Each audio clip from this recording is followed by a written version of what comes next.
Hello guys, welcome to literature classes. तो आज हम करेंगे द लोस्ट चाइल्ड का पार्ट 2। तो बात यहाँ पे है कि हमने पहले जो किया था उसको थोड़ा रिवाइज कर लेते हैं। एक बच्चा है जो अपने पेरेंट्स के साथ जा रहा है मेले में और वो बहुत हैप्पी है। ठीक है, उसके पेरेंट्स उसको बोलते हैं कि मतलब बच्चा बहुत सारी चीजों के लिए अपने पेरेंट्स से पूछता है, लेकिन पेरेंट्स उसको हमेशा मना कर देते हैं और वो बच्चा बहुत अलग अलग चीजों से अट्रैक्ट होता है। तो वो इस चैप्टर में बताया। अगर आपने इस पार्ट 1 की वीडियो नहीं देखी है तो पहले आप उस पार्ट 1 की वीडियो को देखना। मेरे इस वीडियो का लिंक, पार्ट 1 का लिंक डिस्क्रिप्शन में है। ओके, तो हम आज स्टार्ट करते हैं यहाँ से। As they neared the village, the child could see many other footpaths full of throngs converging to the whirlpool of the fair, and felt at once repelled and fascinated by the confusion of the world he was entering. तो इसमें जैसा पता है कि वो mustard fields में, यहाँ पे फुटपाथ पे मस्टर्ड फील्ड्स की ओर चले गए थे। तो जब वो एक विलेज के पास आए तो उसको बहुत सारे और नए नए फुटपाथ दिखने लग गए जिसपे भीड़ लगी हुई है बहुत ज्यादा, और वो अलग अलग जगह पे जा रहे हैं, अलग अलग जगह पे हो रहा है। ठीक है, वो पार्टीशन हो रहा है और उसका सर लग रहा है कि मैं कहाँ आ गया, ऐसी कोई उसको मतलब सब कुछ कंफ्यूजन सा लगने लग गया कि भाई मैं कौन से ऐसे वर्ल्ड में आ गया, क्योंकि उस चीज के उसके लिए सब कुछ नया था। A sweet meat seller hogged gulab jamun, rasgulla, barfi, jalebi at the corner of a entrance, and a crowd pressed round his counter at a foot of an architecture of many colored sweets decorated with leaves of silver and gold. एक हलवाई की दुकान है जिसमें ना वो हलवाई ऐसे आवाजें लगा रहा है, गुलाब जामुन, रसगुल्ला, बर्फी, जलेबी, एक कॉर्नर पे जहाँ पे बहुत सारी भीड़ लगी हुई है। ठीक है, और उधर वो बच्चा देखता है कि बहुत सारी कलरफुल कलरफुल स्वीट्स रखी हुई है जो कि सजाई हुई है किनसे, सिल्वर और गोल्ड से, है ना, वो छोटी छोटी लेयर होती है ऊपर ऊपर। The child stared open eyed and his mouth watered for the barfi that was his favourite sweet. अब उस बच्चे के मुंह में आ गया पानी, क्योंकि बर्फी को देख के उसके मुंह इतना पसंद था ना उसको बर्फी खाना, तो वो उसके मुंह में आ गया पानी। तो उसने बोला, I want that barfi. He slowly murmured, but he half knew as he begged that his plea would not be heeded because his parents would say he was greedy. So without waiting for an answer, he moved on. तो बच्चे के जब मुंह में पानी आया उसने धीरे से बोला कि मुझे भी वो बर्फी चाहिए, लेकिन उसने कुछ भी नहीं बोला अपने पेरेंट्स को, क्योंकि वो जानता था ये बात कि उसके पेरेंट्स बोलेंगे तुम इतने लालची हो गए हो। और उन्होंने वो मतलब उस बच्चे ने बिना किसी आंसर का वेट करे ना उनको कुछ बोला और वो वहां से चला गया।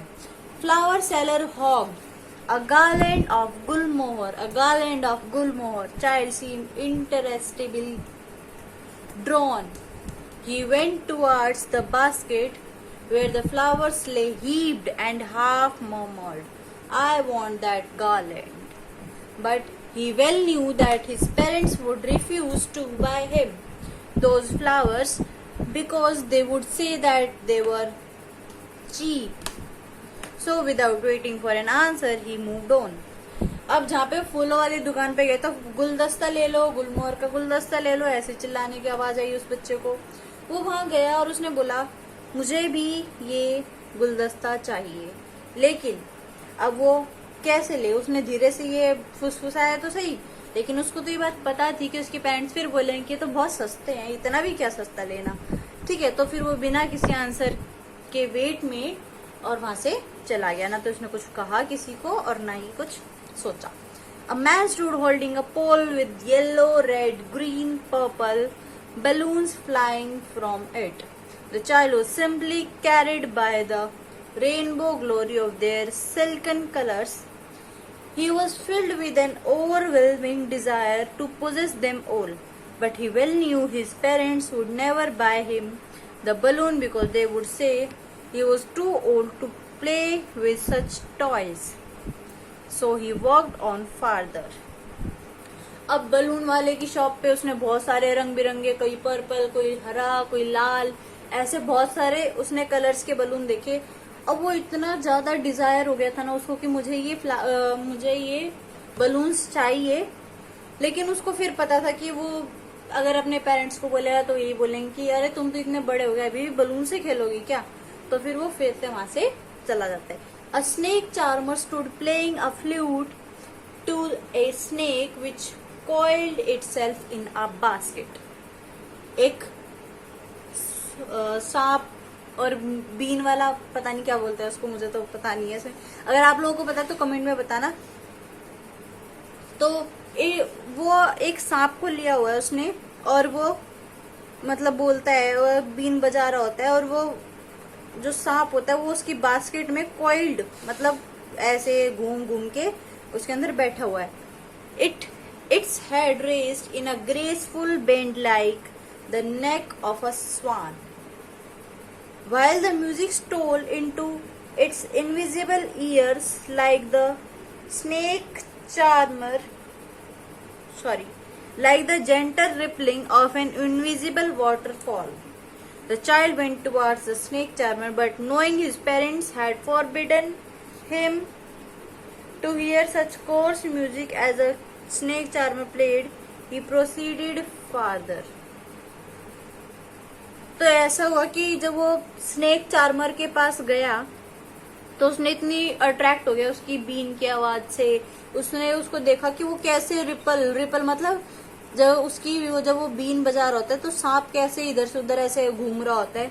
तो वो उस चीज को देखने गया था, लेकिन उसको ये पता था कि उसके पेरेंट्स ने उसको मना किया हुआ है ऐसी अजीब अजीब सी साउंड सुनने के लिए। तो फिर वहां से चला गया।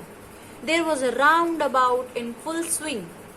Men, women and children carried away in a whirling motion, shrieked and cried with dizzy laughter.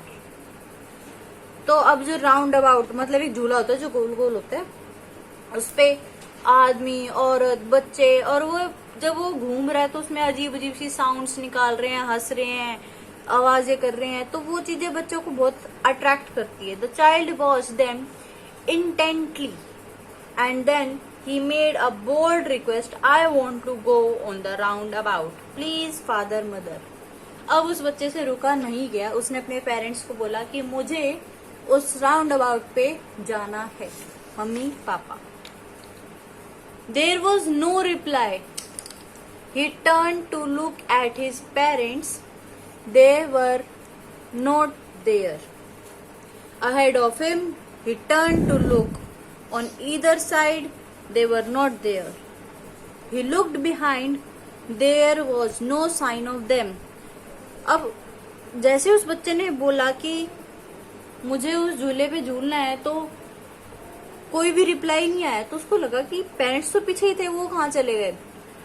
तो अब उसने इधर से उधर देखा, उसके पेरेंट्स तो उसके आसपास थे ही नहीं, उनका तो एक भी साइन नहीं था, तो वो कहाँ चले गए। A full deep cry rose within his dry throat and with a sudden jerk of his body he ran from where he stood crying in real fear. Mother, father, tears rolled down from his eyes, hot and fierce. अब उस बच्चे को लगने लगा डर, वो इधर से उधर भाग रहा है, जहाँ पे वो खड़ा था वहां पे खड़ा नहीं हो रहा, और वो अपने पेरेंट्स को इतना अनसेफ फील कर रहा है ना, वो अब अपने पेरेंट्स को ढूंढ रहा है, इधर से उधर रो रहा है, उसके आंखों पे इतने सारे आंसू, और पेरेंट्स को ढूंढते ढूंढते वो इधर से उधर डर रहा है, बार बार ऐसे ही घूम रहा है. His flushed face was conversed with fear, और वो बिल्कुल डर के मारे उसकी हालत खराब है, पैनिक और स्ट्रिकन, बिल्कुल इधर से उधर तड़पता हुआ बिल्कुल. He ran to one side first then to the other, पहले इस साइड फिर उस साइड, हिदर एंड दीदर, कभी इधर कभी उधर, इन ऑल डायरेक्शन, हर डायरेक्शन में. Knowing not where to go, उसको ये नहीं पता कि कहाँ जाना है. मदर फादर ही वेल्ड, वो चिल्ला रहा है, पूछ रहा है कहाँ पे मेरे mummy papa. His yellow turban came untied and his clothes became muddy, जो उसने सर पे येलो पगड़ी पहनी हुई थी वो अब खुल गई है और उसके कपड़े भी बहुत ज्यादा धूल मिट्टी से भर गए हैं।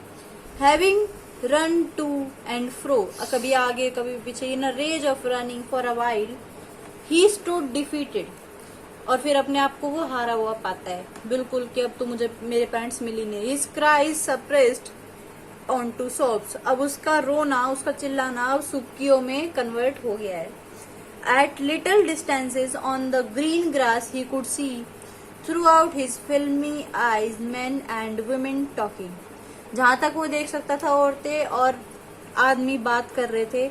ही tried to look intently among the patches of bright yellow clothes, अब वो उनके बीच में ढूंढ रहा है कि उसके पेरेंट्स कहाँ हैं। वो जैसे बता ना ब्राइट येलो क्लोथ्स, ऐसे क्लोथ्स पहने हुए होंगे उन्होंने, तो वो उनको ढूंढ रहा है कि भाई कहीं पे इन्हीं के बीच में तो नहीं मुझे मिल जाएंगे। But there was no sign of his father and mother among these peoples, पर उसके माँ बाप का वहां पे कोई भी साइन नहीं था। Who seem to laugh and just talk just for the sake of laughing and talking, अब जो कोई भी दिख रहा था उसको, उसमें से उसका कोई भी मम्मी पापा नहीं थे। अब आगे क्या होता है उस बच्चे के साथ वो हम देखेंगे पार्ट 3 में। तो अगर आपको यहाँ तक मेरी एक्सप्लेनेशन अच्छी लगी हो तो वीडियो को लाइक करना, कमेंट करके बताना, मुझे भी इसका नहीं पता मेरे को कि स्नेक चार्मर क्या था, इसका भी बताना, और आप चैनल को सब्सक्राइब जरूर कर देना ताकि आप पार्ट 3 भी इसका देख सको। Okay, bye bye.